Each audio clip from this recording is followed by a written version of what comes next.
Welcome back to Ruang Taktik Podcast. Balik lagi sama kita berdua, Jan dan M. Yusuf Raihan.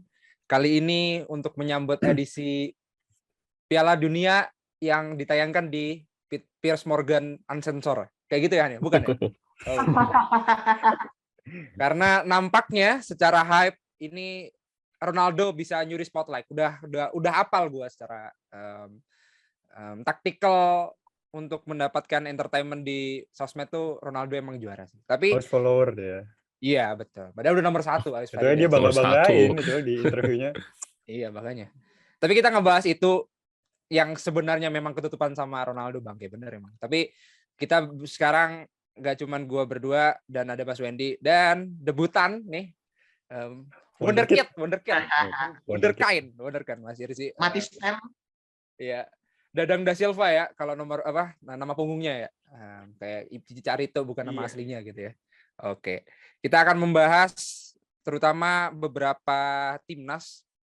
Sebenarnya sih reaction ketika nama pemain timnas squad list dimunculkan itu ramai sekali gitu, terutama yang pertama kali kan Brazil, Tite dan pilihannya dan lain sebagainya. Tapi kita juga akan membahas semuanya tergantung most favorite tim yang bakal juara gitu kan ya.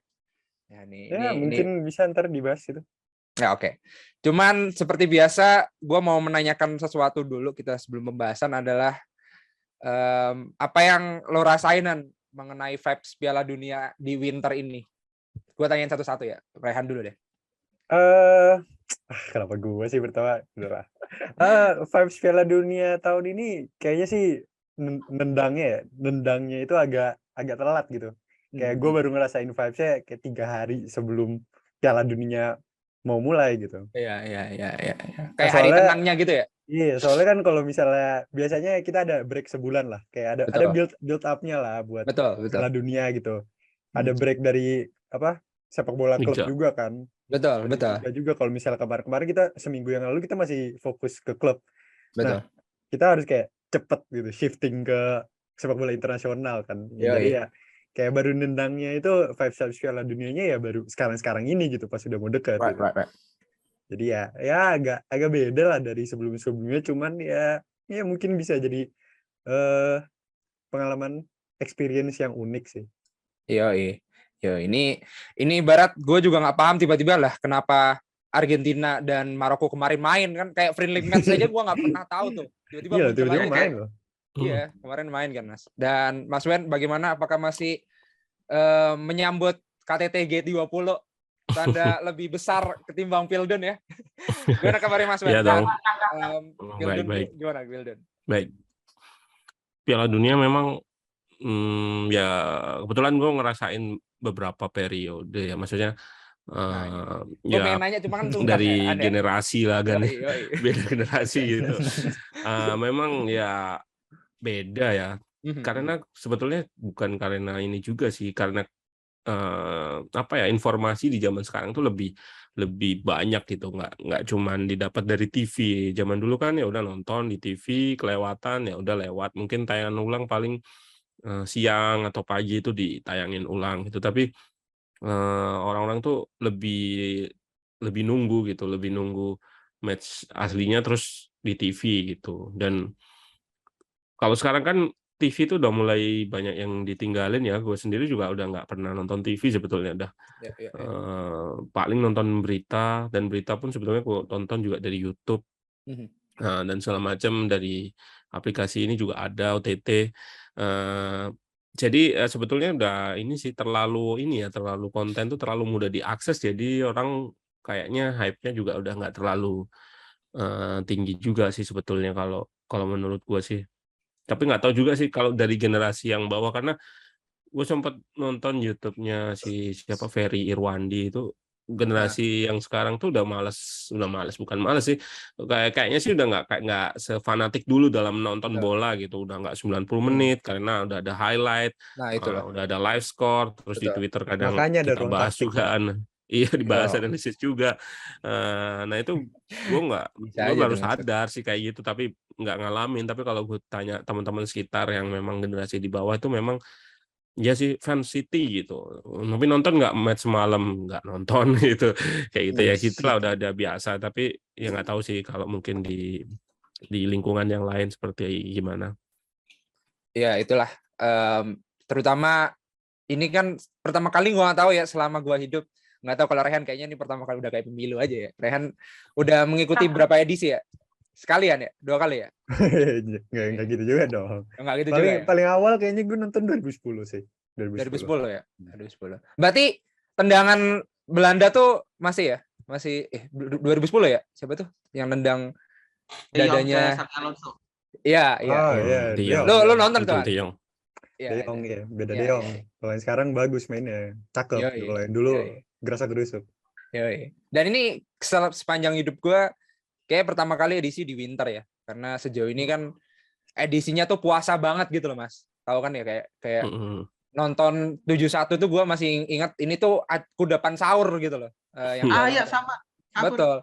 Nah itu juga masih yang kita lihat anthem dari Piala Dunia Qatar kan harusnya cocoknya kayak iklan sarung lebih tepatnya ya, anthem sarung gitu kan harusnya. Wadimor atau iya betul.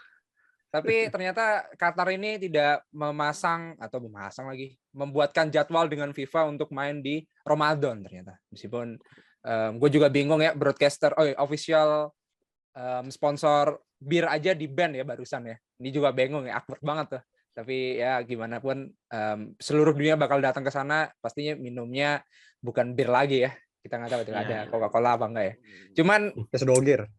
Iya, itu pink lava lah kalau kata Ricis ya. Ya itu Ricis. Kita masuk lah itu. Dadang Da Silva aka Mas Irzi balik sih sebenarnya. Apa yang lo rasain Mas selama ini dan Five Vibes? Lo kan dulu pasti ngechat di gang kan ya, nulis Piala Dunia, terima kasih broadcaster gitu-gitu kan ya. Sekarang tuh gimana? Bahkan ruang taktik juga sibuk ya. Gue lihat rush hour banget tuh bikin semua analisis beberapa favorit timnas ya. Dan gimana tuh Mas? Dan sekarang lebih kepada menikmati analisis. Gimana Mas Dadang Da Silva?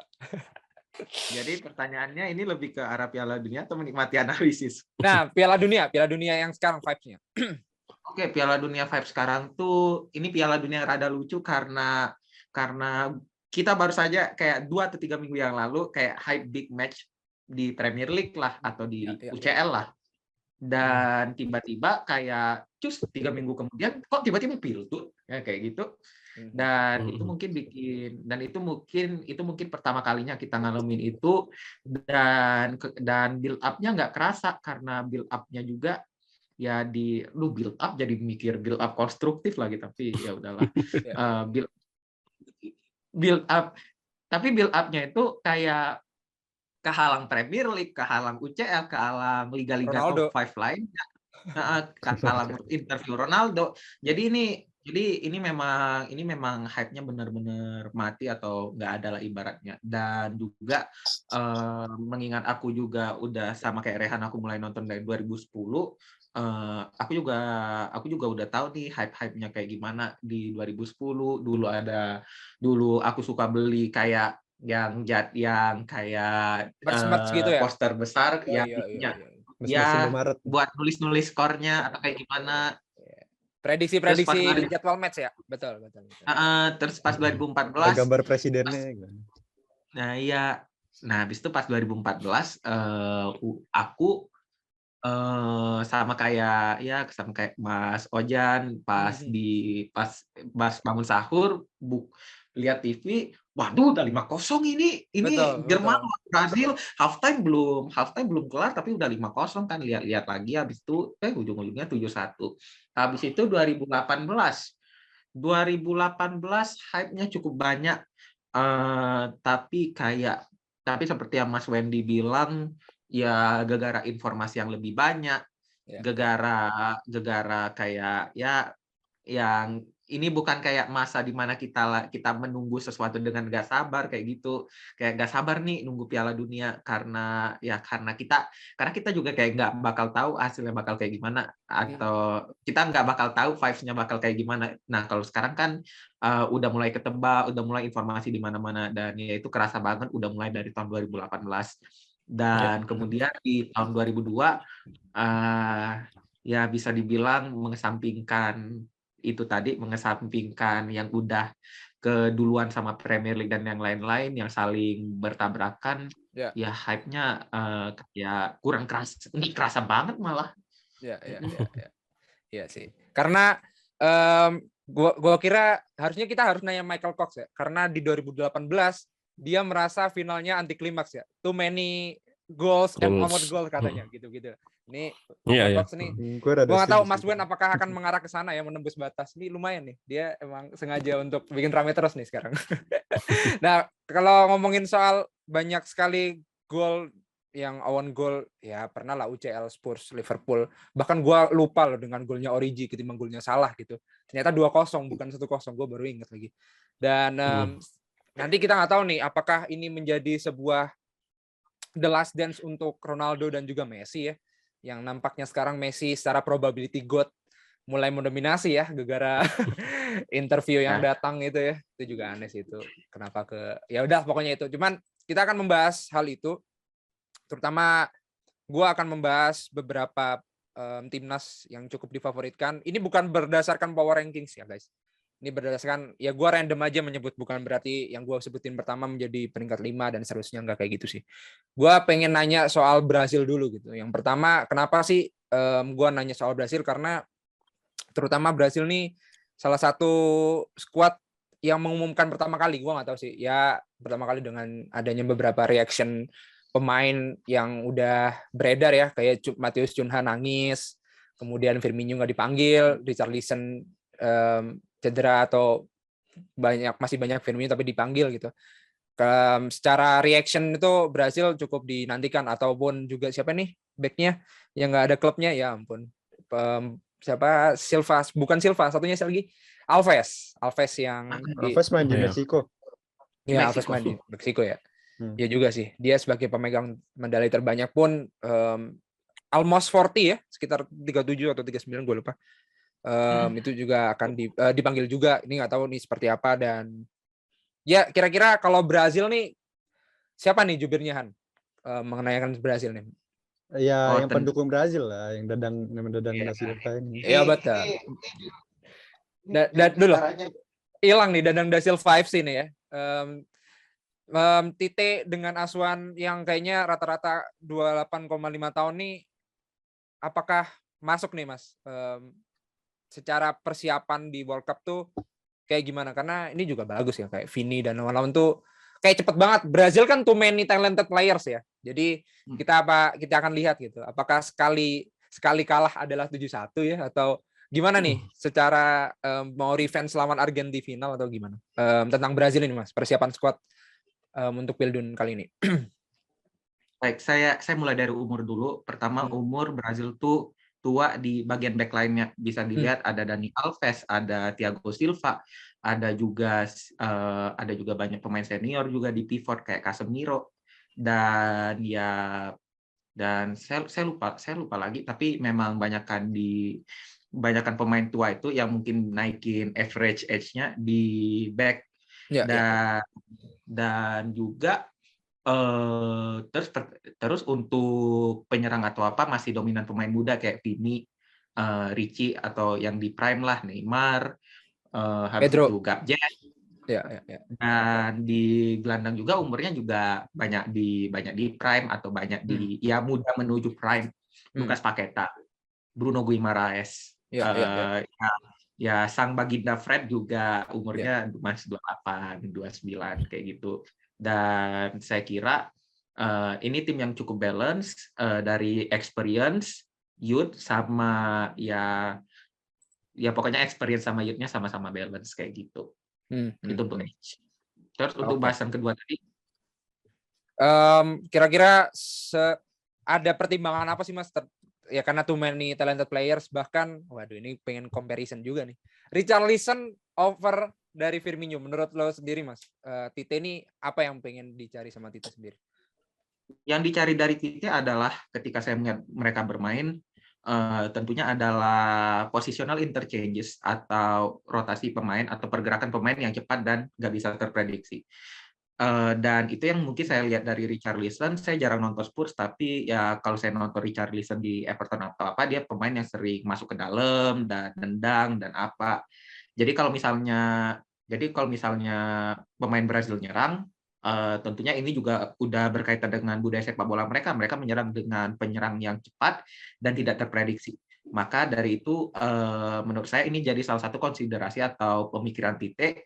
Kenapa dia mau ngambil Richarlison? Nah, mungkin karena dia ingin ketika dia menyerang, dia pengen serangan yang cepat, yang tidak bisa diprediksi lawan, dan dia langsung, dan ya tidak habis pikir langsung gol kayak gitu ibaratnya. Terus satu lagi, saya selalu berpikir kalau Roberto Firmino itu adalah pemain Jepang berkedok Brazil. Waduh. Karena all of the things, hal-hal dari permainan dia itu selalu berkaitan dengan ya efisiensi. Dia melakukan overload atau dia sering turun untuk membantu lawan, dia melakukan pressing untuk menutup jalur umpan lawan, dia selalu membantu rekannya. Itu salah satu posisi yang paling jarang dimiliki oleh seorang striker, terutama striker Brazil tentunya. Dan juga untuk gelandang serang, saya merasa kayak ya Firmino tuh lebih soalnya Brazil nggak main pakai 10, itu di bahasa nanti. Tapi yang pasti Firmino itu lebih sering digunakan untuk untuk mengoverwhelm pivot lawan, untuk mengoverwhelm gelandang lawan, dan juga bukan digunakan untuk melakukan kayak counter attack yang cepat, dinamis, yang saset langsung gol gitu. Nah, itu mungkin dia dikonsiderasi Tite juga.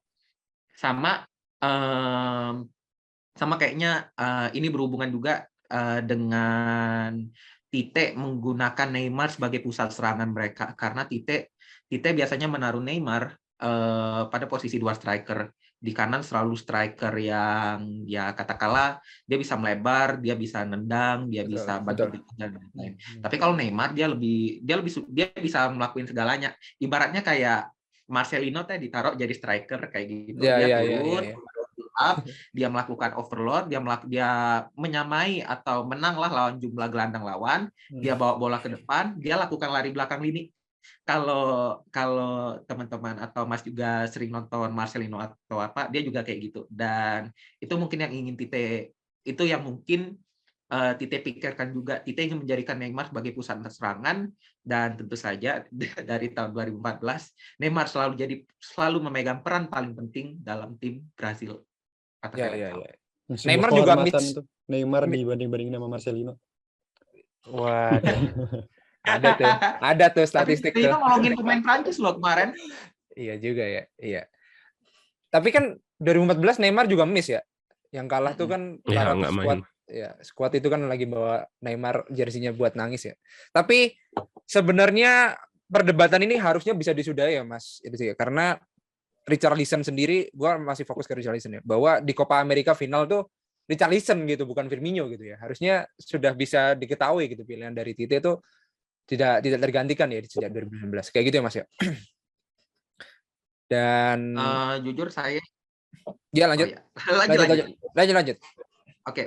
Jujur saya nggak terlalu nonton Copa America, jadi nonton pertandingan Brazil yang recent. Jadi aku kayak ngambil kesimpulan kalau ya Tite lebih suka pemain kayak gitu karena saya lihat dari gaya permainannya Brazil, dia nggak terlalu mengandalkan kayak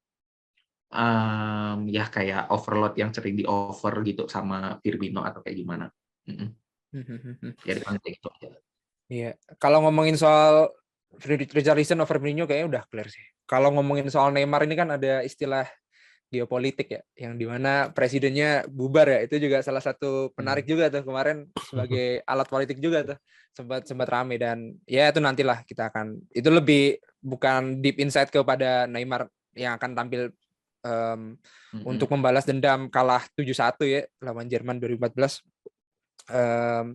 Ketika itu cederanya tuh lawan Kolombia kalau nggak salah ya, Juan Camilo Zúñiga itu iya punggungnya di ini sama Zúñiga. Betul. Yoi. gitu. Dan itu ternyata beneran membuat patah atau cederanya cukup parah sih gitu dia. Dan akhirnya sampai patah. Betul, sampai patah. Dan itu yang akhirnya kelemahan yang mungkin pada saat itu kehilangan Neymar. Ini kita harus melihat akan dibuktikan nantinya. Apakah digadang-gadang untuk masuk seperti Argentina. Argentina ini kalau untuk sementara gue sendiri. Tapi sebelumnya ada yang mau nambahin mengenai Brazil, insight yang lebih dalam lagi tentang Brazil tuh yang belum dijelaskan oleh Mas Idris atau Mas Idris nambahin lagi. Mungkin dari kekuatan, kelemahan dan lain sebagainya.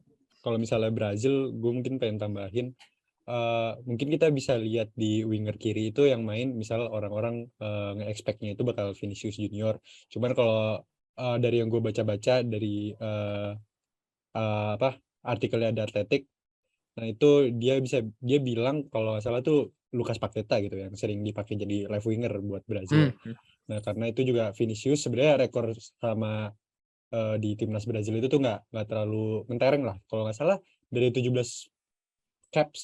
pertandingan cuma kontribusi golnya cuma ada 1 doang gitu. Jadi emang mungkin kita bisa lihat Vinicius itu di Piala Dunia nanti itu dipakainya sebagai super sub gitu. Jadi yang starter itu si Lucas Paqueta dari West Ham. Kalau misalnya Richarlison juga tadi debat yang Richarlison atau Firmino itu kayaknya sih lebih pas itu debatnya itu mungkin Firmino sama mungkin striker lain itu Jesus atau Pedro gitu. Karena sebenarnya kalau misalnya Richarlison itu dari tadi yang lu udah bilang itu dari Copa America tuh udah dipercaya jadi starting strikernya Brazil. Jadi kayak kalau misalnya dari gua meskipun Richarlison di Spurs sampai sekarang ini performanya belum bagus-bagus banget lah. Belum nyampe performa terbaiknya dia gitu. Tapi kalau misalnya international football itu tuh pada umumnya manajer tuh nggak mau ganti-ganti banyak lah. Dan kalau misalnya udah ada pemain yang terpercaya di starting 11 kayak Harry Maguire di Inggris, dulu misalnya Lukas Podolski sama Miroslav Klose di Jerman, dan sekarang misalnya Richarlison di Brazil, nah itu dia nggak bakal ganti-ganti. Dan gue sih ya nggak kaget lah kalau misalnya Richarlison itu dipanggil gitu sama Tite buat Piala Dunia tahun ini. Oke, mantap deh. Apa itu aja kan? Ada lagi? Oke. Udahlah nggak banyak nonton Brazil. Mas Wen, Firmino over Richarlison juga diperdebatkan kah atau sudah? Tahu saya. Oke. Selecao nggak ada ya Mas Wen? Ada lagi? Richarlison-nya Tite itu kayak Giroud-nya si Deschamps.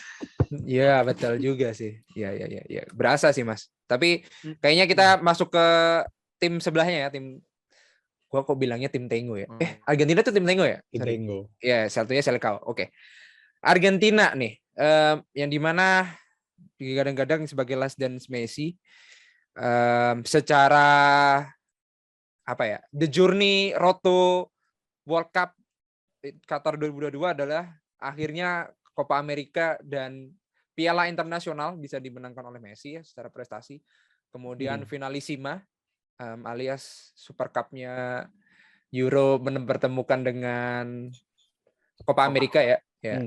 Ini cukup keren. Dan mengenai struktur dan juga kiper yang sudah terkenal ya, Emi Martinez dan lain sebagainya yang gua tahu.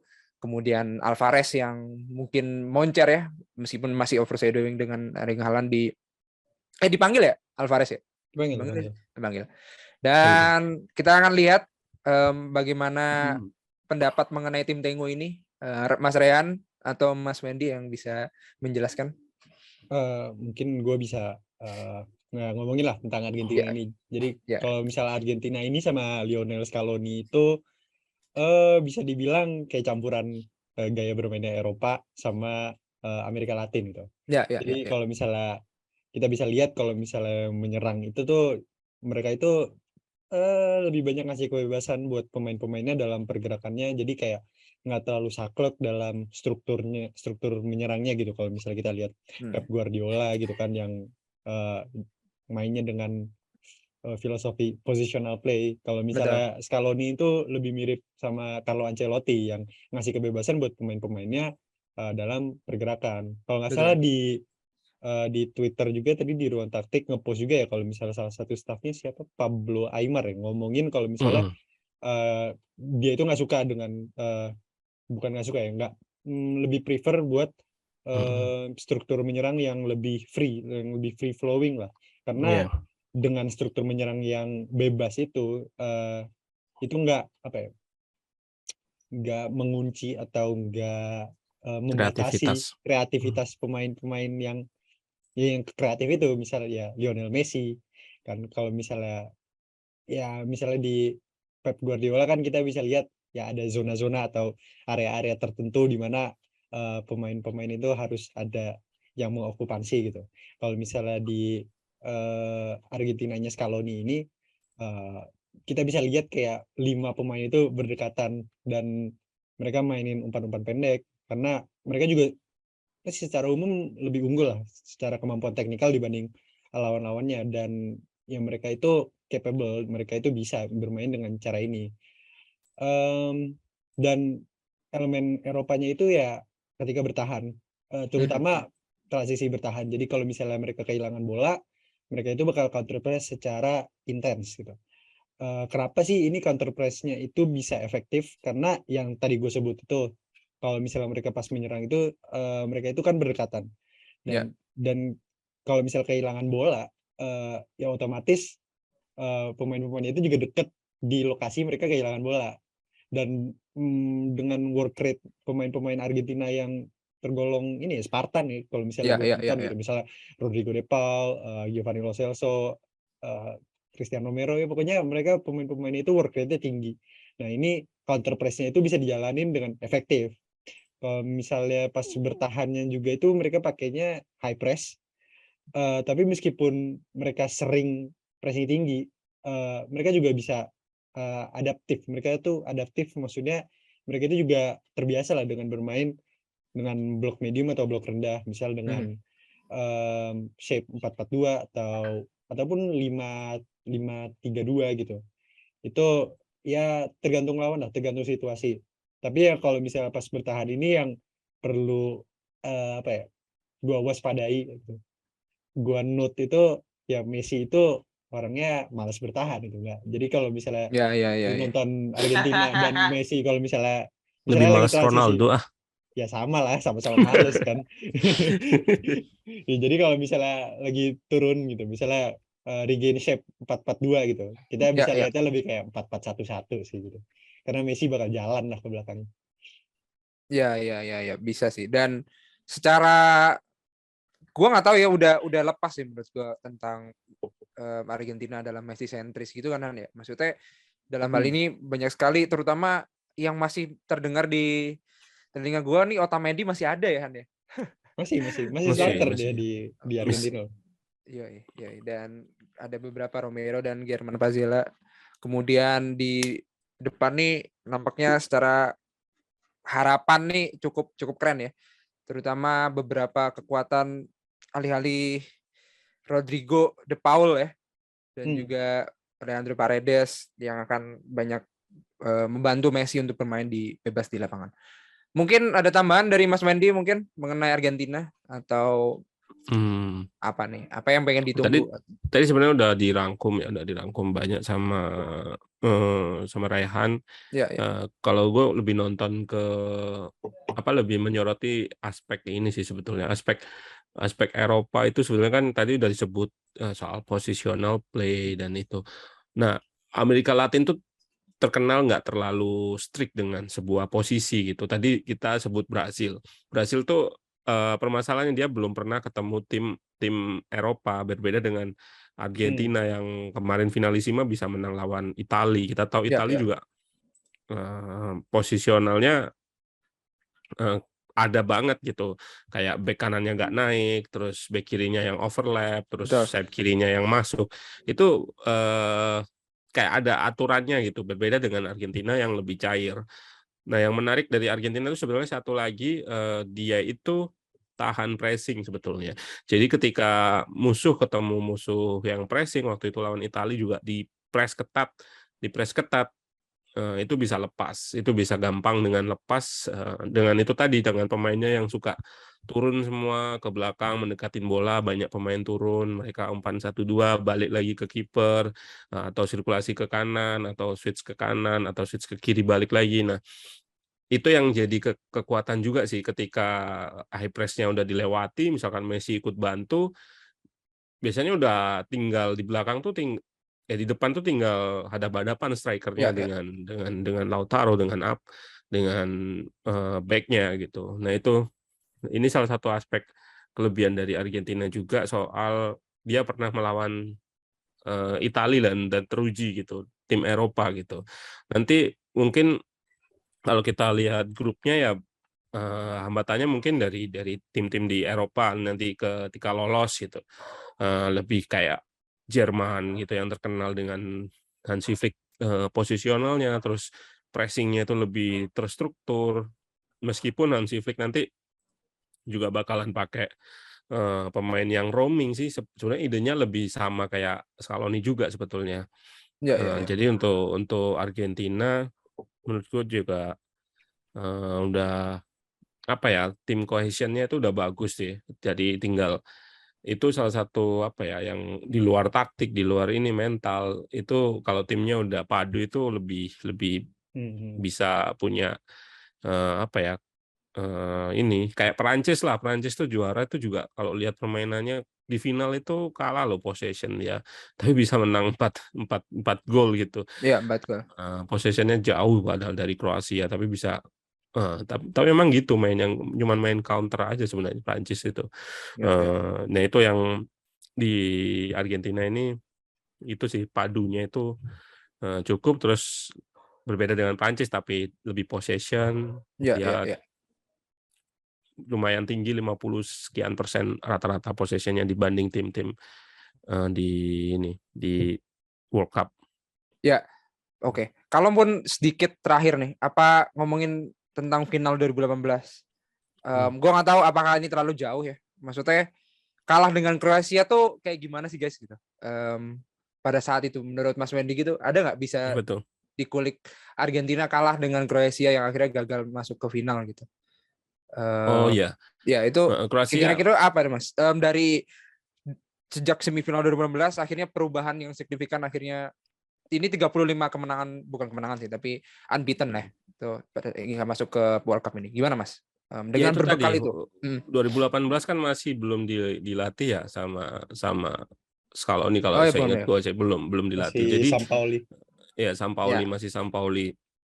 Lalu itu tadi saya bilang ketemu tim Eropa.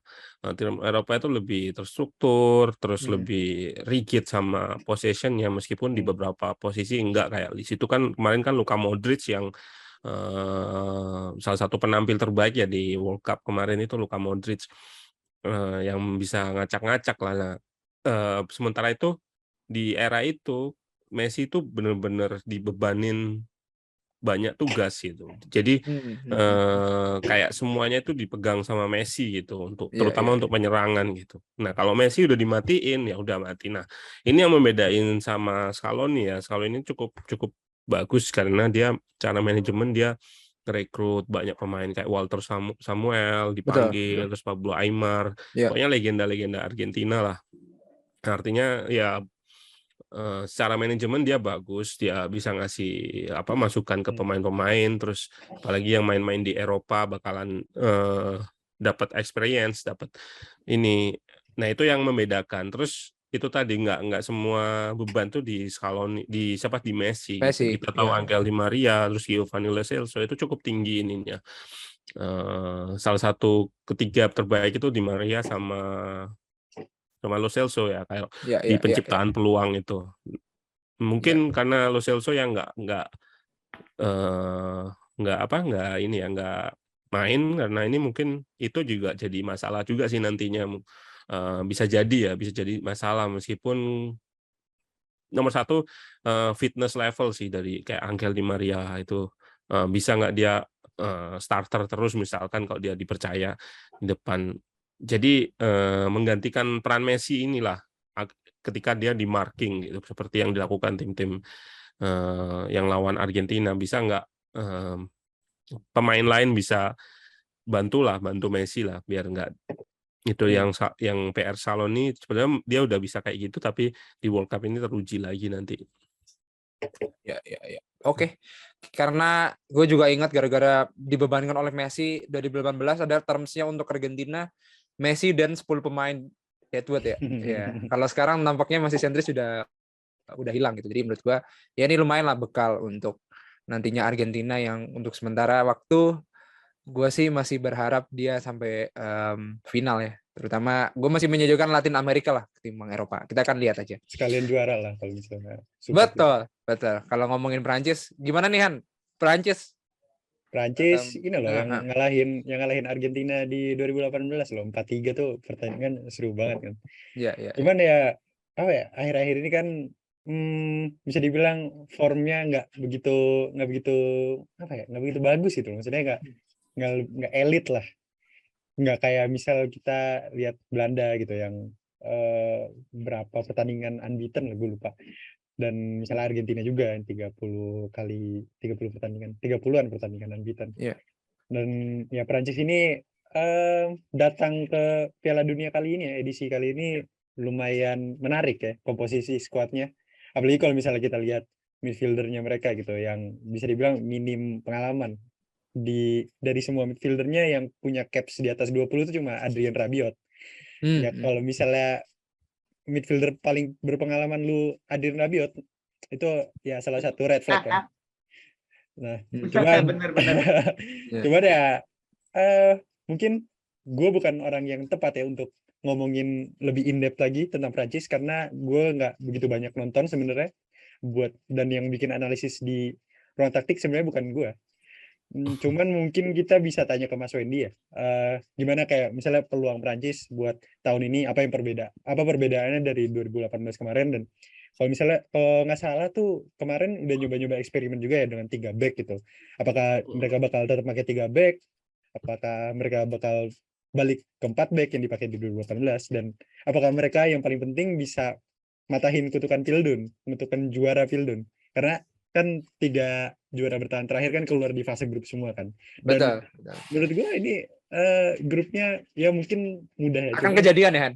Ada ya lumayan tricky lah, bisa aja tricky loh. Karena ada Denmark juga kan yang bisa dibilang ya udah hitamnya semua orang kan.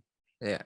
Jadi ya mungkin kita bisa lihat mereka tersandung, nggak tahu. Cuman gimana Mas Wan ngelihat Prancis di Piala Dunia tahun ini? Iya, yang menarik kan sebenarnya kayak yang banyak diomongin kan karena Perancis pakai 3 back, terus dia manggil banyak sekali center back gitu, sehingga nggak ada full back yang benar-benar natural, itu yang kemarin isunya yang jadi permasalahan bukan jadi permasalahan sih, jadi teka-teki lah ibaratnya netizen, kok nggak ada fullback murni, terutama di kanan. Sebelah kiri sih ada Theo Walcott. Theo Hernandez. Terus di sebelah kanan itu kemungkinan sih Pavard ataupun Konde, meskipun keduanya itu sebenarnya kan center back, makanya akan mengadopsi seperti Jerman sih sebenarnya ini. Jerman tuh jadi back kirinya naik, tapi back kanannya itu bakalan jaga di belakang, kayak Arsenal lah, Ben White, seperti itu. Tapi 2018 bukannya juga pakai semua center back ya? Left back-nya 2018 Pavard kan? Pavard ya, juga kan aslinya center back-nya. Ya, Pavard waktu itu kan memang lebih di full back sebetulnya, karena dari Bayern baru sering diplot gue ingat yang gol Pavard itu kan dia gol pertama itu 2018 kan ya, yang dia nyetak gol jauh-jauh itu dia dibeli itu posisinya di fullback kanan, tapi ketika di Bayern dipasangnya di tengah, sering pasang di tengah. Nah itu ternyata dia juga memang bisa, maksudnya bermain di tengah, dan kemungkinan besar ya antara itu dua itu, Koundé sama Pavard. Kalau yang memang paling ini tengah ya, karena dia kehilangan Kante sama Pogba yang paling krusial. Tapi Prancis tuh punya deretan pemain depan yang cukup produktif. Meskipun ditinggal Kuku, ada Mbappe, kita tahu ada Mbappe, ada Benzema, pemain Ballon d'Or, terus ada Giroud. Jadi sebenarnya stok lini depannya itu menurutku Deschamps nggak perlu khawatir, mungkin yang di lini tengah aja yang nggak mungkin belum teruji aja sih. kayak Tchouaméni, terus Rabiot, terus Camavinga. Camavinga juga menurutku juga nggak, masih kurang kalau untuk starter ya. Ya itu sih. Kalau Prancis kemarin yang di laga-laga kemarin juga penampilan buruknya juga karena pertahanan juga sih, karena pertahanan gampang dilewatin, gampang kena terobosan, terus main garis tinggi tapi kena long pass terus, itu yang mungkin harus di apa ya, diperbaiki sih PR-nya dari Deschamps Ya, nanti. kalau Itu memang ada rawan Pavard kan, Mm-mm. sisi belakang diincar dari belakang. Iya, ya benar-benar dari sisinya Pavard. ya kalau misalnya gue lihat dari analisis yang di YouTube-nya Ruang Taktik kemarin, gue ya itu salah satu yang di highlight emang highlight-nya Prancis ya, yang nggak begitu, yang apa ya, yang rawan lah, yang tadi bener lah dibilang rawan. Tapi kalau misalnya mungkin kita masih ngomongin Prancis, cuman kita mungkin pengen debat yang lumayan populer lah di Twitter, ya nggak populer banget, cuman kadang-kadang muncul. Apa tuh? Buat striker ini lebih cocok Benzema apa Giroud? Ada yang mau ngasih pendapat? Mungkin ada yang bilang Giroud kan udah terbukti kan di 2018 dia Mbappe 0 gol maksud lo? Ya 0 gol tapi juara. Juara. Okay. 0 gol tapi juara. Dan Mbappe sendiri bilang kan dia suka main dengan striker yang sifatnya target man. Dan kalau misalnya Benzema mungkin sih bisa main ya hold up play-nya bagus. Cuman kan dia lebih banyak roaming gitu kan dibanding Giroud yang lebih statis. Nah ini ada yang pengen berpendapat gitu. Lebih cocok Giroud apa Benzema? Saya sempat ngobrol sama kawan saya. Dia suka nonton Prancis. Dia bilang kalau Benzema itu lebih sering main jadi striker klasik sama Deschamps. Tapi saya nggak nanya lagi sih apakah dia melakukan itu di Nations League juga atau juga terakhir dia main 2015 lah ya. Lama banget ya, udah 6-7 tahun itu, tapi kita nggak tahu. Terus memang untuk Giroud sendiri kita udah tahu juga kalau Giroud itu kelebihannya adalah menerima bola ketika ya munggungin lawan, habis itu tiba-tiba ngelakuin link up. Itu salah satu legasi Wenger. Saya bangga sama Wenger. Tapi ya udah.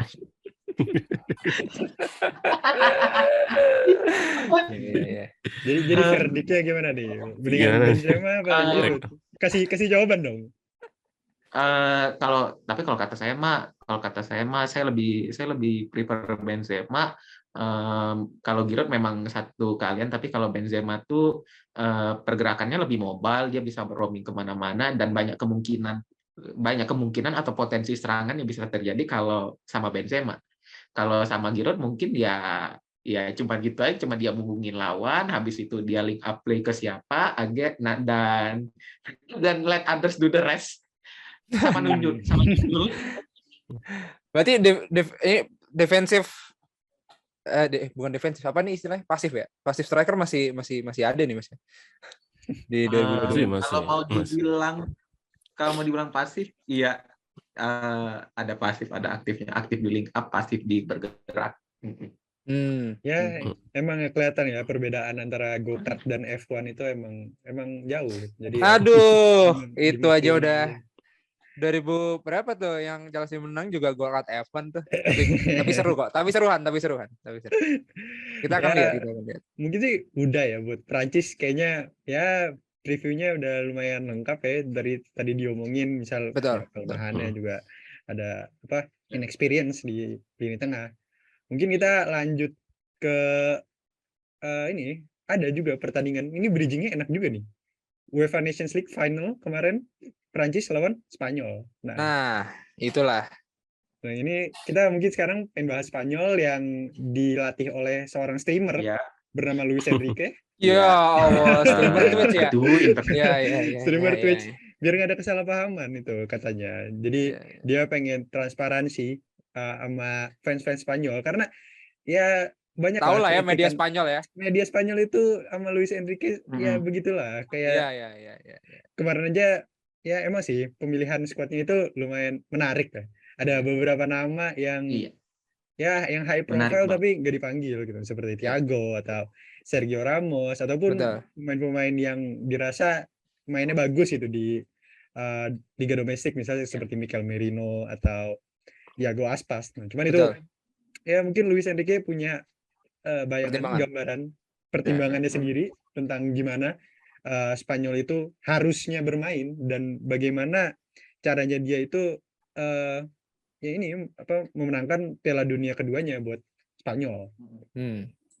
Nah, jadi emang gimana sebenarnya kayak caranya Luis Enrique itu cara bermainnya dan bagaimana ya kenapa misalnya Thiago gitu atau Sergio Ramos itu nggak dipanggil? Iya, pertama, oke. Pertama, ini Spanyol 2022 bukan 2010, jadi kayaknya nggak ada lagi namanya Tiki Taka di Spanyol. Di Bagus Spanyolnya banget aja. Bagus banget. Iya juga ya. Iya, oke. Lanjut, Mas. Masih ada yang ngomong Tiki Taka. Oke, pertama aku mulai dari pemilihan. Pemilihan tim dari Enrique. Mereka cuma punya satu striker murni, adalah baginda kita, striker terhebat di dunia, Alvaro Morata. Itu yang pertama. Terus yang kedua, yang menjadi pemain kunci di lini depan adalah Ferran Torres. Kenapa Ferran Torres? Karena Ferran Torres bisa main di setiap lini depan. Dia bisa main jadi sayap kanan, dia bisa main jadi striker, dia bisa main jadi sayap kiri. Terus saya juga sempat baca kalau False Nine ini ada pemain entry menarik nih, Marco Asensio, Luis Enrique mempertimbangkan kalau Asensio itu bisa dipakai di false nine. Nah, itu kejutan aku juga tunggu-tunggu banget. Terus oke, kalau gelandang ya kayak gitu, paling Gavi, Pedri, Koke, pemain teknikal. Tapi yang poin penting dari gelandang tengah ini, mereka bisa naik banget ke depan, naik banget. Jadi ketika dia nerima bola, mereka langsung beroperasi atau mereka langsung create di final third kayak gitu. Dan juga untuk pivot sangat mengejutkan tidak ada Thiago, tapi mungkin Enrique juga nggak terlalu ngejadiin Thiago sebagai preferensi dia. Penampilan dia di Euro 2020 juga agak gimana gitu, karena the star of the show di Euro 2020 Pedri kan, dan Thiago. Dan juga tapi ya penggantinya adalah tak lain dan tak bukan Sergio Busquets. Dia ini kayak nggak mati-mati kayaknya nggak mati-mati aja. nggak di Barca, nggak di Spanyol dipilih mulu. Tapi kemampuan Busquets untuk menemukan pemain atau menemukan opsi progresi itu awet, itu nggak pernah berubah. Masih the same old Busquets yang kalau terima bola dia bisa langsung lihat opsi di depannya siapa aja. Kalau dulu Xavi, Iniesta, sekarang Gavi atau Pedri. Sekarang. Jadi udah ya gitu. The same old Busquets. Terus back tengah. Itu back tengah pilihannya emang agak aneh sih, karena setahu gue yang dipanggil itu Laporte, Garcia, Pau. Terus ada pemain Valencia, Hugo Guillamon. Itu gue nggak pernah dengar. Dan dia itu gelandang aslinya. Tapi Enrique punya preferensi pada pemain yang dia bisa ball playing. Alasan kenapa bisa ball playing nanti saya jelaskan. Tapi pokoknya ya gitu. Tapi ini juga menunjukkan kalau di Spanyol, kalau ball playing defender, salah satu ball playing defender terbaik kamu Eric Garcia, maka kayaknya mereka harus buat CB baru lagi lah di La Masia yang bisa lebih hebat dari Eric Garcia. Soalnya itu Eric Garcia itu udah bare minimum banget, itu kayak CB bare minimum kayak gitu. Terus back kanan back kiri Cesar Azpilicueta. Dia sangat bagus pressing, dia sangat bagus bertahan. Ibaratnya kalau lo kena press, lo nggak mau kena press sama Aspi karena dia ngeri banget kalau udah di press. Dia bisa ngerebut bola dengan bersih, dia bisa bawa bola ke depan, dia rock solid ketika bertahan, dan tentunya dia bakal jadi. Tapi tentu saja Lucho atau Enrique dia pasti lebih milih Carvajal karena dia udah biasa milih Carvajal juga sebagai opsi menyerang. Terus untuk back kiri, aku nggak terlalu nonton Jose Luis Gaya sama Jordi Alba sama Dani Carvajal, pilihan klasik. Kiper, kiper ini bahasan paling pedes ini. Kenapa tidak ada David De Gea? Nah itu. Dan mungkin ya jawabannya adalah ya seperti biasa, seperti di MU, ball playing goalkeeper. Aku langsung masuk ke taktik aja. Spanyol build up dengan menggunakan ya konstruktif. Mereka bangun dari belakang, mereka mencoba mengarahkan press lawan ke satu arah dengan menciptakan overload dan ketika press diarahkan dia bisa langsung switch ke kanan atau misalnya dia bisa mengakses back tengah atau kayak gimana. Itu salah satu poin penting dari permainan Enrique. Dia bangun serangan konstruktif, tapi mainnya vertikal banget. Main vertikal banget dalam arti back kanan lebar banget, back kiri lebar banget, terus nanti gelandang tengahnya maju dia ke final third. Dan di situ alasannya kenapa Enrique pakai back yang ball playing. Dia pengen backnya langsung mengakses gelandang atau dia langsung menemukan gelandang di final third, dan kemudian kalau nggak menemukan gelandang di final third, menjadikan gelandang itu sebagai ya untuk menarik press lawan dan membuka sisi sayap. Dan di sisi sayap ada Ansu Fati dan Ferran Torres, tapi biasanya dia ke Torres. Terus Morata ya biasa digunakan sebagai pemain yang mundur ke belakang untuk menciptakan overload, tapi dia juga bisa maju dan yang lain-lain. Terus mereka juga suka buat segitiga di kanan. Segitiganya pemainnya ya menaruh diri dia sejajar dengan lawan, dengan menaruh diri dia sangat tinggi, sangat dalam dan sangat lebar. Jadi ketika mereka rotasi bakal tercipta pattern di mana hal itu akan berujung dengan crossing atau dengan pemain lari ke belakang lini lawan. Itu salah satu trademark Enrique juga. Enrique terkenal dengan vertikal tiki-takanya. Aduh ngucapin kata tiki-taka lagi. Tapi ya udahlah. Terus untuk bertahan dia main counter press. Juga Rehan juga udah ketemu evidence ya kalau misalnya Spanyol itu PPDA-nya atau pas per defensive action seberapa intensnya mereka press, dia paling rendah, dia paling intens, dan saya bisa mengatakan itu valid. Mereka press agresif banget, terus rest defense mereka terstruktur, jadi ketika mereka kehilangan bola atau kayak gimana langsung bisa direbut, dan itu menjadi poin penting juga bagi lawan kalau mereka nggak bakal bisa membendung pertahanan Spanyol atau menembus pertahanan Spanyol dengan mudah. Paling permasalahannya adalah pertama back tengah sisi kanan. Ketika kamu cuma punya 3 pilihan, Eric Garcia, Azpilicueta yang bakal dimainin jadi back kanan, dan Hugo Guillamon entah siapa namanya itu pasti bakal banyak dibendung lawan, banyak diakses lawan kayak Pavard di Prancis. Terus yang kedua, tidak adanya striker murni mungkin bisa dinetralisir dengan pergerakan tanpa bolanya Ferran Torres atau mungkin Ansu Fati yang secara perlahan mungkin akan menemukan ketajamannya setelah mengalami cedera berkali-kali ya si Ansu Fati itu.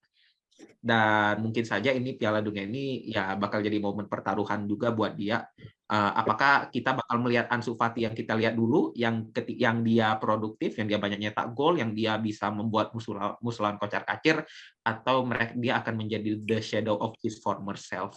Dan itu juga akan menjadi sesuatu yang bakal ditunggu. Terus ya kurangnya striker murni mungkin bisa dinetralisir dengan sayapnya, tapi ya begitu. Aku masih bingung kenapa dia nggak mainin Gerard Moreno, striker yang lebih mobile dan lebih create dan bisa jadi kreator, tapi Lucho tetap ya mau pakai Morata kayak gitu. Itu mungkin salah satu hal yang mungkin masih agak membingungkan bagi aku. Tapi mungkin karena Morata juga adalah pilihan setia dari pelatih Spanyol sejak masanya Julen Lopetegui, jadi mungkin begitulah adanya timnas Spanyol. Ya mudah-mudahan Morata dipasangin chip yang walkie-talkie ya, biar langsung diarahin dari pinggir lapangan gitu Mas. Kayaknya lebih cocok ya. Kayaknya lebih cocok ya biar dia bisa. Oke, ini cukup lengkap ya. Sedikit missing yang gue keheranan yang lain adalah di sosial media adalah Gavi nih. yang sebenarnya banyak orang nggak tahu dan akhirnya nggak dipanggil. Apakah ada pengaruh juga, Mas? Satu wonderkid selain Pedri nih, Mas, yang Gavi sebagai pemain Golden Boy tidak dipanggil. What do you think, Mas? Pedri itu pertama kontras permainan antara Gavi dan Pedri. Ya. Gavi itu lebih ke arah pemain kreatif yang mampu menciptakan huru-hara lah di pertahanan lawan, yang dia bisa menggunakan gocekan, yang dia bisa menggunakan, ya dia bagus di koneksi ruang sempit, dia lincah, dia bisa melewati lawan. Sedangkan Pedri itu bentukannya lebih kayak Mason Mount. Dia pemain yang sangat gila, pressingnya kemana-mana. Dia ngumpan di final third, nggak neko-neko. Pokoknya kalau ada opsi dia langsung ngumpan. Dan juga tapi saya agak lupa Pedri itu kalau di level klub, dia mungkin nggak terlalu produktif di depan lawan, tapi dia juga menjadi pemain yang bisa penetrasi juga ke pertahanan lawan. Jadi ya mungkin itu perbedaan Gavi. Gavi itu sedikit lebih condong ke arah lebih kreatif di final third. Tapi kalau Pedri dia lebih all round. Betul. Kita akan lihat apakah akan diduetkan dengan basket ya, Mas ya. Kalau enggak ya Pedri dan Gavi gitu gimana, Mas? Untuk dengan nanti. Kayaknya sih Busquets sama Pedri Gavi sih kayaknya buat midfield three-nya Spanyol. Jadi ya Busquets jadi lone pivot, terus 8-nya itu Pedri sama Gavi. Iya. Gue sih bakal gitu. Soalnya kalau nggak salah di beberapa pertandingan terakhir Enrique maininnya itu 3 trio Barca. Iya. Betul. Kecuali kalau mereka bermain lebih bertahan, mereka bakal mainin Koke. Koke ya biasalah didikan Atletico. Ya Atletico yang bertahan dengan struktur 5-5-0, jadi betul. Ya begitulah. Mungkin ya kalau lebih bertahan dia bakal pakai Koke. Oke. Ya cukup menarik, cukup fase ya fans La Furia Roja ini ya. Dari Dadang da Silva, padahal tadi bilangnya Selecao Brazil ya. Tapi nampaknya pendekatan dengan siapa nih namanya Enrique nih kayaknya masih di sini cukup dekat ya. Cukup relationship-nya terbangun gitu. Sangat komprehensif. Karena pelatihnya Dadang da Silva adalah Luis Milla. Oh iya. Boleh. Mas Wendy, mengenai streamer satu ini ada pendapat? Spanyol, Hilden? Tentunya Spanyol kan apa ya, kita tadi udah bahas itu cara mereka build up dan segala macam itu kan di fase awal build up, terus fase progresi, fase kedua setelah build up maju lagi sedikit. Permasalahan mereka kan sebenarnya ya udah di fase ketiga gitu. Nah, kalau kita ngelihat grup-grupnya sih memang kemungkinan Jerman untuk bermain low block itu agak kecil sih memang. Kemungkinan besar dia akan ngelawan build up-nya Prancis dengan high press. Nah, ini tinggal secara kemungkinan besar akan pakai keunggulan secara fisik ya Jerman ya untuk ngelawan apalagi Pedri, Gavi di tengah gitu akan berhadapan sama Kimmich, terus Gundo mungkin yang di double pivot atau pemain tengah lain Thomas Müller yang di nomor 10. Makanya kemungkinan kalau aku lihat handicap sama teman-teman sama lawan-lawannya itu Jerman akan jadi duel yang menarik sih sebetulnya, kayak ini waktu kayaknya pernah ya kan Jerman dikalahin yang Joachim Löw itu. Gue suka kok nonton itu match itu bagus karena apa ya, dilawan terus sama Joachim Löw di build up-nya itu terus di press terus sama, makanya dia kebobolan banyak karena build up-nya Prancis dilawan dengan banyak pemain, ketika lolos ya udah di belakang tuh udah Ferran Torres sendirian. Nah, ini mungkin kemungkinan besar akan terjadi match seperti itu sih lawan Jerman nanti. Nah, PR-nya ketika lawan Jepang atau tim satunya lagi gue lihat siapa ketika mereka nggak ngeladenin itu build up-nya dengan kesadaran diri ya, nggak punya high press atau nggak bisa ngepress pemain-pemain Prancis ya, pemain Spanyol yang bagus dalam keeping the ball. Mereka itu kan passing itu paling tinggi pertama kalau dari kumpulan di Nations League sebelumnya. Tapi PR-nya kan gimana caranya passing ke depan gitu, ke area kotak penalti dan segala macam untuk dikonversi jadi peluang itu yang jadi PR. Jadi di passing-passing ke depannya itu pun juga nomor 2. Jadi meskipun dengan total jumlah passing yang banyak itu ternyata dia jumlah passingnya itu nomor 2 kalau gue baca statistiknya. Ya. Yaitu jadi sebetulnya gimana sih caranya kalau ditunggu gitu, terus biar nggak ada passing-passing ke depan terutama ke kotak penalti. Nah itu jadi PR-nya. Makanya mungkin Morata juga dipakai karena dia tipikal pemain yang bisa di box ya, main di box tuh dia lebih bisa daripada mungkin striker-striker kayak lainnya gitu. Karena memang dari dulu sih Spanyol tuh udah nggak punya siapa zamannya 2010 itu strikernya siapa tuh? David Villa. Torres. Oh, David Villa itu mungkin ini ya, Torres, David Villa itu mungkin yang terakhir mungkin ya, nomor 9 terakhir yang nggak ada lagi kayaknya setelah Diego itu Costa, ya. Diego Costa. Diego Costa, tapi spawnnya timeline cuma sedikit gitu. Terus ya Go Aspas juga nggak terlalu banyak dikasih kesempatan. Jadi mungkin itu sih PR-nya di chance creation. Tapi tampaknya dengan cara Enrique main ini dia pengen invite press sih, pengen lawan itu naik dulu, baru dia selesaikan dengan lari gitu, dengan eliminasi pressingnya terus ke sayap dengan lari. Jadi bukan dengan lawan yang nunggu di blok gitu. Tapi ya itu yang harus dihadapi dia nanti. Iya. Karena banyak sekali kalau ngomongin mengenai pemilihan Enrique ini masih dikagumi oleh banyak orang, terutama kalau kita meragukan Morata ya. Jangan lupa Morata adalah striker yang sebagai pencetak gol terbanyak di kompetisi ya untuk Spanyol gitu, dan dia bisa nyetak 3 gol sampai ke semifinal gitu kan. Jadi ya menurut gua kita diincer harus percaya tuh. ya. Iya. itu nanti kita akan lihat sih apakah anjir, tapi emang paling bener dikasih chip sih itu biar walkie-talkie ngomong langsung sih. Gua nggak tahu. Ya, kita akan lihat ya. Pasti evaluasi akan kita tonton. Nggak tahu, kita nunggu subtitle Inggrisnya. Nggak tahu kalau Mas Irzi bisa nge-translate Spanyol ke Indo sih oke sih. Kita tunggu ya Mas. Streaming. Kue pasa. Oke. Kue pasa. Puta. Waduh. Ngerti kalau misalnya ini ngerti. Klip.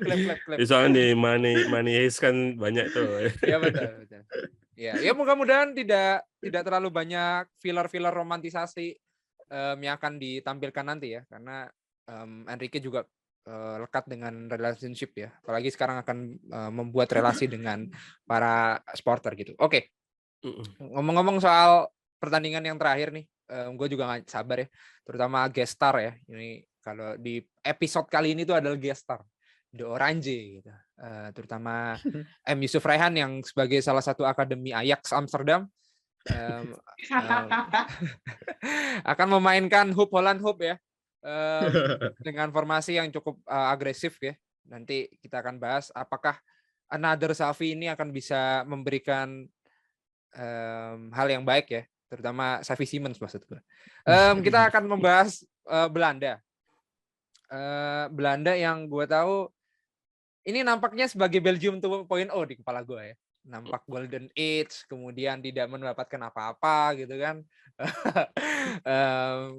Ya runner istilahnya peringkat 3 contender lah ya. Itu yang akan selalu gue tahu untuk sementara. Cuman apa yang kalau kata Atletik itu what should orang netral, orang awam tuh pengen tahu, to know about Belanda, nanti yang bisa dijelaskan oleh Rehan. Dan mungkin silakan waktu dan tempat Yusuf Rehan menjelaskan tentang apa ini? Kota kelahiran ya. Kota kelahiran siapa? Ya, jadi gimana? Pokoknya Belanda ini sebenarnya akhir dekade lalu ya, tahun 2010-an itu mereka lumayan menurun lah level sepak bola mereka gitu. Mereka di Euro 2016 gak lolos, terus di Piala Dunia 2018 gak lolos. Yeah. Dan sebenarnya setelah Piala Dunia 2018 itu kan mereka nunjuk Ronald Koeman buat jadi manajer mereka. Nah itu dari situ mulai membaik gitu sebenarnya Belanda itu. Dan sebenarnya menjelang Euro 2020 kemarin itu mereka datang dengan modal yang oke, lumayan, performa yang ya bisa dibilang lumayan bagus lah, dan Ronald Koeman itu udah bisa gue bilang ya klop lah sama timnas Belanda. Tapi kan si Koeman ini pindah ke Barcelona kan. Nah, Iya. dan Iya. nah itu di Euro 2020 itu mereka kayak gua rasa mungkin persiapannya kurang, dan emang kemarin juga manajernya itu bukan manajer yang bagus-bagus banget. Frank de Boer, kalau misalnya kata Jose Mourinho, worst manager in Premier League history kan ya. Betul. Nah, jadi ya bisa dibilang Euro 2020 kemarin itu lumayan mengecewakan juga. Mereka keluar di round of 16 lawan Republik Ceko kalau nggak salah ya, si Iya. De Ligt kartu merah. Nah itu ya jadi ya ada berapa 4-5 tahun yang lumayan mengecewakan buat Belanda. Cuman sekarang ini gue rasa mereka bisa dianggap sebagai salah satu favorit buat kandidat juara sih. Dan Louis van Gaal sendiri juga ngomong gitu di press conference ya. Padahal kalau misalnya orang-orang bilang tuh biasanya orang Belanda itu suka manage ekspektasi mereka gitu. Nah ini Louis van Gaal sendiri ngomong ini tim punya kualitas buat jadi juara Piala Dunia gitu. Nah emang cara mainnya mereka tapi gimana ya? Nah itu biasanya Louis van Gaal itu sebenarnya sukanya kan 4 back. Cuman buat Belanda ini dia rasa timnya ini lebih cocok buat main 3 back. Pertama karena dia punya back tengah yang banyak, yang bagus, dan kedua winger-winger di Belanda itu dia rasa itu nggak begitu berkualitas ya. Jadi makanya mereka ini mainnya dengan formasi 3-4-1-2. Cara bermain mereka itu yang paling kelihatan sih dari gue ya saat bertahan itu main markingnya yang agresif. Jadi kalau misalnya lu nonton Belanda itu biasanya setiap pemain ada satu bakal jaga pemain satu gitu. Jadi masing-masing pemain itu punya tugasnya sendiri lah buat ngejagain satu pemain. Dan biasanya di belakang itu ada defender ekstra plus 1. Kalau misalnya gue bilang itu di Virgil van Dijk. Virgil van Dijk kenapa dia dikasih peran tersebut karena dia itu punya kemampuan bertahan di area atau ruang besar yang bagus gitu. Jadi orang kalau misalnya ngelihat Van Dijk itu tuh udah keduluan takut gitu buat ngedribble lewat dia. Jadi ya dia itu sebenarnya nggak perlu banyak duel, cuman kalau misalnya kata orang-orang mungkin dia punya aura gitu ketika bertahan. Nah itu kenapa Van Dijk Aura itu kasih. Ya Allah. Van Dijk itu jadi pemimpin lah di lini belakangnya Belanda. Nah kalau misalnya pas menyerang ini kita bisa lihat pas struktur build up itu mereka build up dari bawah. Mereka butuh kiper yang bagus lah oke lah dalam distribusinya. Cuman yang penting ini struktur 2-3-nya Belanda gitu. Jadi Timber ini bakal maju jadi midfielder ekstra, dan Daley Blind ini yang jadi wingback di Belanda itu nggak bakal sering overlap lah. Jadi kayak kita bisa lihat ada Van Dijk dan Nathan Ake, terus Timber, Frenkie de Jong atau Koop Meiners dan Daley Blind biasanya di lini pertama atau fase pertama build up. Nah itu ya personil-personilnya ini lah cocok lah buat cara bermain kayak gitu. Dan sebenarnya buat tadi yang gue bilang kiper itu yang perlu distribusinya oke itu sebenarnya kipernya Belanda ini startingnya ini kita belum tahu ya, kayak belum jelas gitu. Mungkin kemarin-kemarin dicoba Remco Pasveer, sebelumnya itu Justin Bijlow. Cuman kalau misalnya dari yang gue baca-baca akhir ini katanya si Andries Noppert pemain Heerenveen. Pokoknya yang gue tahu tentang dia tuh tingginya 2 meter gitu. Jadi ya itu aja yang gue tahu. Dan ya kalau misalnya Belanda ini itu bahayanya ya, paling bahayanya menurut gue itu ketika di fase transisi, terutama pas transisi menyerang. Karena mereka ini biasanya suka mau coba menangin bola di tengah, dan kalau misalnya mereka menang bola di tengah itu maka strikernya itu seperti Memphis Depay dan Steven Bergwijn ini punya kecepatan lah, dan mereka itu ya seringkali banyak menciptakan kesempatan dari situasi transisional ini. Jadi ya mungkin Ini sih menurut gue mereka balance ya secara menyerang dan bertahan itu lumayan bagus. Mereka struktur defense-nya juga lumayan oke dengan tadi yang gue bilang struktur 2-3-nya. Cuman mungkin kelemahannya itu karena mereka tadi pakai strategi man marking yang agresif ya ketika bertahan. Pemainnya ini bisa keluar dari posisinya lah. Misalnya kalau misalnya lu nonton Belanda sama Belgia, lu bisa lihat Jurien Timber itu bakal ngikutin Eden Hazard kemana-mana gitu. Nah itu salah satu mungkin kelemahan atau sesuatu yang bisa dieksploitasi oleh lawan-lawan karena struktur bertahannya atau shape bertahannya itu bisa lumayan berantakan sedikit lah kalau misalnya pada transisi bertahan itu. Ya lumayan sih karena dari gue nggak tahu apakah gue cuman ngomongin kalian tadi kan banyak sekali comparison. Apakah Memphis over Gakpo ya? Menurut lo gimana Han? Untuk starting gitu, terutama kan orang yang perlu tahu Cody Gakpo ini yang mungkin belum pernah kita dengar banyak sekali, padahal dia sebagai star boy di Eredivisie gitu. Kayak lo menurut lo gimana, Man? Tentang player tuh buat sekarang nih Cody Gakpo nih. Menurut gue Cody Gakpo ini bukan saingannya bukan sama Memphis Depay ya kalau misalnya tentang posisinya di mana. Ya. Dia lebih bersaing sama Davy Klaassen atau Steven Berghuis di tengah. Cuman Cody Gakpo ini di timnas Belanda itu bakal main jadi attacking midfielder. Gelandang menyerang tengah. Nomor 10 ya. 10. Iya nomor 10. Enggak kayak di PSV yang dia main jadi winger kiri ya. Betul. Cuman dia ini punya tendensi buat melebar ke kiri juga sih. Jadi ya enggak begitu ya ada perbedaan, cuman mungkin enggak begitu signifikan atau enggak begitu jauh sama dia di PSV. Apa yang membuat dia bahaya itu sih mungkin kreativitasnya. Kalau misalnya gue lihat dari nilai expected assist-nya di Eredivisie kalau nggak salah dia kedua tertinggi di bawah Dusan Tadic atau apa. Pokoknya dia selalu konsisten lah. Kalau misalnya masalah penciptaan kesempatan itu dia selalu ya top 2 top 3 di Eredivisie dan dia itu secara teknik menendang ya atau orang-orang bilang ball striking atau apalah. Dia itu juga lumayan berbahaya kalau misalnya tendangan jarak jauh atau finishing dari jarak dekat.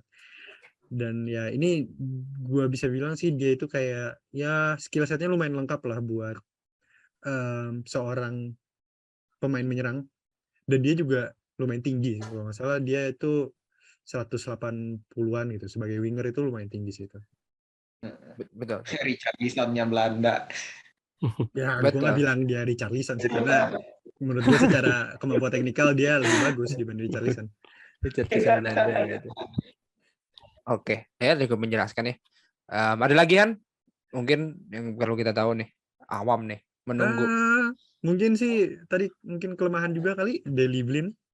Kalau misalnya dia kan jadi wingback, tapi dia kan nggak cepat. Terlalu naik loh. Bukan nggak cepat ya, lambat ya itu emang. Dan ya bisa ditargetin lah sama lawan-lawan gitu kalau misalnya sisinya Daley Blind ini lumayan rawan. Cuman ya dia itu kemampuan mengumpan progressive passing-nya itu salah satu yang terbaik di dunia lah menurut gue. Mungkin yang terbaik bisa dibilang dari belakang. Dan ya itu kenapa alasannya itu dia lebih dipilih dibanding sama misal Malaysia atau back kiri lain Belanda. Ya. Karena ya ini gue juga ngomongin soal probability ya. Nampaknya grup yang tanda kurung ya paling mudah nih ya secara meskipun dia di peringkat 4 by pot gitu, Qatar, Ekuador, Senegal dan Belanda gitu. Tapi apakah mulus dengan 9 poin dan melaju ke quarter final ya? Kita akan coba bertanya kepada Mas Wendy gitu kalau mungkin tambahan tentang Belanda nih Mas, mengenai secara di atas kertas tanda kutip ya, secara group stage harusnya cukup mulus. Tapi apa yang membuat ini sebagai the biggest threat atau ancaman untuk Belanda sih Mas? Menurut Mas Wendy gimana? Ya sebetulnya kalau dia bisa ngeset sih dua antara bertahan itu man marking atau misalkan dengan high press dengan man marking semua, tapi dia juga bisa ngeset ke defense benar-benar low block itu Nah itu bisa dipakai sebenarnya kalau apa ya kayak ketika Van Gaal ngalahin Spanyol dulu kan sebenarnya dia nggak apa ya nggak ngeladenin gitu. Mereka lebih milih bertahan, tapi ketika masuk ke areanya bakalan di pressing ketat gitu. Masih main-main seperti itu tuh agak sulit ya dibongkarnya. Pembongkarnya itu agak sulit. Kalau memang di grup dia harusnya lebih proaktif ya, artinya nggak bermain bertahan. Kalau penjegalnya mungkin ya setelah dia lolos nanti kalau main di grup. PR-nya mungkin ya karena di grup harus main proaktif ya dia nggak bisa ngandalin transisi banyak-banyak gitu karena momen itu bakalan sulit dicari gitu kecuali memang artinya beda ya ketika lawan nyerang nih lagi gelandang bertahan backnya lagi tinggi nih mendekati lapangan tengah gitu berhasil debut otomatis kan agak panjang nih perjalanannya ke gawang itu kecepatan tuh bakal berpengaruh pemain cepat itu bakal menang gitu dengan jarak yang jauh tapi kalau hilang bolanya itu masih di areanya lawan gitu masih belum sampai backnya itu masih di depan kotak penalti recovernya backnya tuh cepat untuk balik ke areanya nah ini PR dari penyerangnya sih tapi gue tahu kalau Memphis Depay itu punya kemampuan itu nah di cadangan pun sebenarnya juga ada pemain-pemain box kayak Luuk de Jong Luuk de Jong Luuk de Jong bisa dimain Berghuis itu kayak kalau gue suka mainnya sih karena dia kalau orang-orang kan sukanya dulu lihat Van de Beek ya Van de Beek ini gue malah lebih mirip tapi karena Van de Beek sekarang udah off form malah bagusan Berghuis sih karena dia selain nyari ruang dia sebenarnya punya kemampuan juga dengan bola bedanya dengan Van de Beek kan kayak dia tuh nggak mau pegang bola gitu nah itu mungkin salah satu alasannya bukan alasan sih karena memang off form aja dia udah nggak dipanggil makanya Berghuis ini cukup menarik sih kalau dimainin di attacking midfielder di nomor 10 meskipun harus bersaing nama Cody Gakpo tadi ya Cody Gakpo tadi makanya Belanda sebenarnya punya potensi untuk bisa juara iya benar kualitas lah dia punya kualitas. Wih, juara nggak tuh guys juara gitu kalau ngomongin soal probability sih emang gue pengen menjawab realistis ya terutama untuk Yusuf Raihan gitu. Kalau secara 16 besar nih kayaknya bakal ketemu runner grup B ya. Yang akan kemungkinan akan lawan Amerika Serikat atau Wales lah. Kalau misalkan Inggris nomor 1. Kalaupun masih menang lagi nih Mas Rehan ya. Itu bakal ketemu Argentina yang kemungkinan pemenang grup C gitu ya. Di quarter final. Nah, ataupun nanti kalau bisa menang lagi masih kemungkinan bakal salah satunya Spanyol atau Jerman atau Brazil. Jadi daripada kan Arsenal sudah aman nih Mas Rehan ya. Terutama untuk Belanda nih kita harus tampaknya membumi aja. Tapi gue masih yakin 9 points dengan quarter final nyangkut ya. Tapi kita berharap quarter final minimal menurut gue. Jadi minimal. Secara bracket vote mob ya, gue masih belum melihat Netherlands tuh ada di ring yang kedua kan. Itu aja sih. Gue kalau secara kan ini kan yang optimis tadi kan Van Gaal kan, gue juga ngaminin dia aja. Nah, itu juga sih. Van Gaal juga optimis. Kemudian sempat dia terbesit apa tuh kan meniru Tuchel ya mengenai sistem defensif 5-3-2 dan 3-5-2-nya nih. Jadi nggak tahu nih apakah akan diterapkan juga. Ya itulah. Van Gaal pakai 3-5-2 ya. Oh dia niru Janur berarti. 3-4-1-2 dia sebenarnya nggak niru Tuchel waktu itu ditanyain sama wartawan gitu kenapa kayak Tuchel itu kayak bertahan gitu dia bilang wartawannya itu langsung dia ke trigger gitu ngomong emang 3 back itu bertahan dia bilang gitu ya mungkin karena dia juga pakai 3 back juga sih bukan waktu itu ya ke trigger itulah pertanyaan wartawan itu. 3 back katanya formasi bertahan gitu. Iya. Dadang Da Silva ingin menambahkan mengenai Asuhan Pasveer FC. Waduh, bukan Pasveer FC nggak? Kipernya dong. Gimana nih Tentang Belanda mungkin tambahan dari Mas Hirsi. Saya sangat menanti Gakpo jadi 10, jadi 10 tentunya. Karena Gakpo punya kemampuan membawa bola yang baik, karena Gakpo juga punya kemampuan penetrasi yang baik, shooting yang baik, dan saya bakal menunggu Gakpo terus tentunya ya build up posisionalnya, bagaimana Daley Blind bakal menemukan pemain di dalam atau di Betul. tengah, di final third dengan baik, itu juga bakal aku nanti. Jadi ibaratnya kayaknya Luis Enrique ngiler juga nih lihat Daley Blind bisa nemuin pemain di tengah, ibaratnya dia kan suka ball playing defender kayak gitu. Betul. Habis itu kalau permasalahan bertahan, saya rasa ini bisa dinetralisir karena ya Van Dijk bisa cover area besar juga dan bisa recover dengan baik. Itu juga karena Daley Blind tuh di sisi Van Dijk nggak sih? Atau dia jadi back tengah sisi kiri? Van Aku Dijk lupa. back tengah. back tengah. Sisinya tengah-tengah. Ake. Nathan Ake. Iya. Nah ya, kalau di kanannya Ake, di kirinya Daley Blind sih, kalau kata saya Bismillah lah buat Van Dijk. Tapi kalau menurut saya lah bisa lah Van Dijk dalam ya. Ake sama-sama kiri. Ake, Sama-sama kiri. tengah Van Dijk, kanan Timber. Mas. Wingback kirinya Blind dari Blind. Jadi sama Ake sama Blind di kiri. Iya. Oke. Wingback. Oke, kalau kayak gitu ya Bismillah aja belajurin Timber, semoga aja jadi proses pendewasaan dia. Nge-carry pertahanan belakang. Kita akan lihat ya secara optimal dan optimisasi Van Gaal dengan Belandanya. Gua rasa sih cukup ya. Kayaknya cukup ya Han ya, mengenai beberapa cukup in-depth untuk in-depth ya.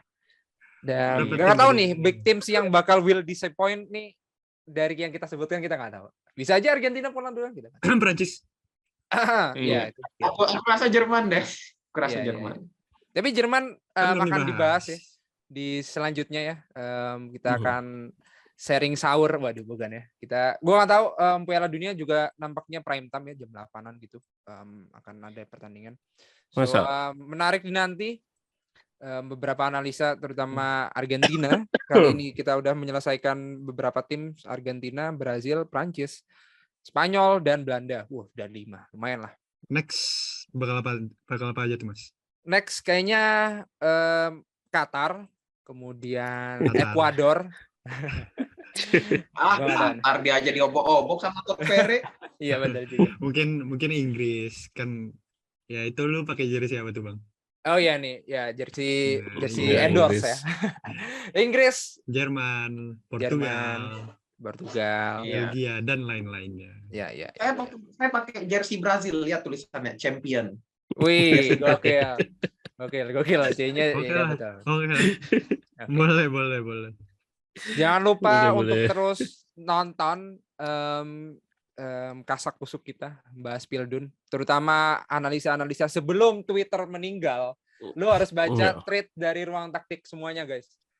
Lo harus memberikan berkabung untuk Mas Wendy, Dadang Da Silva, dan M. Yusuf Raihan yang rush hour bikin sebelum pertandingan Piala Dunia berlangsung guys. Jadi sangat disayangkan gitu. Kita belum punya platform untuk membuat buletin cukup enak dibaca ya. Ya. Sebelum kita berpindah ke ruang TikTok ya.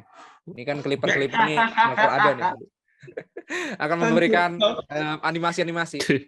Kalau udah pindah ke TikTok, ini suara-suara voice over itu nggak Mas Wendy doang ya guys. Ada M. Yusuf Raihan. Nanti ada Iya. Voice over. Pakai pengojan doang. Iya. Coba aja guys. Nggak perlu tampil juga, nggak usah voice over. Oke. Kayak itu Jill Poops itu. Yang suka review film tuh loh. Ya tahu. Ya. Tahu. Pikir kita aja. Akan coba bikin segmen ya, kita akan bikin segmen. Cut. Oh nggak bisa ya? Oke. Satu RT kena cancel. Iya, kena cancel semua. Ya itu. Kita akan hashtag ruang taktik tuh jamet lah. Kita penting kita harus Ya, kita memadai tambah kaum. panggil juga nggak apa-apa. Iya, Betul. biar dapat engagement lah ya. Betul. Kita harus butuh itu.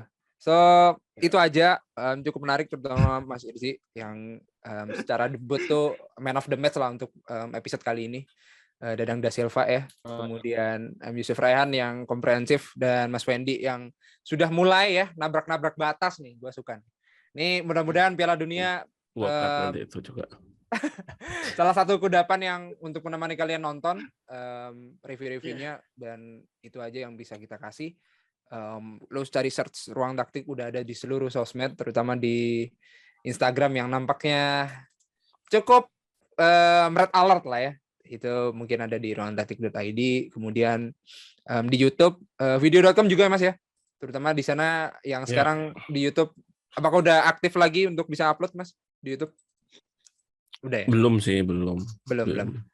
Nanti kita upload podcast aja lah. Oke. Terutama video-video terbaru Mas ya, udah naik sih.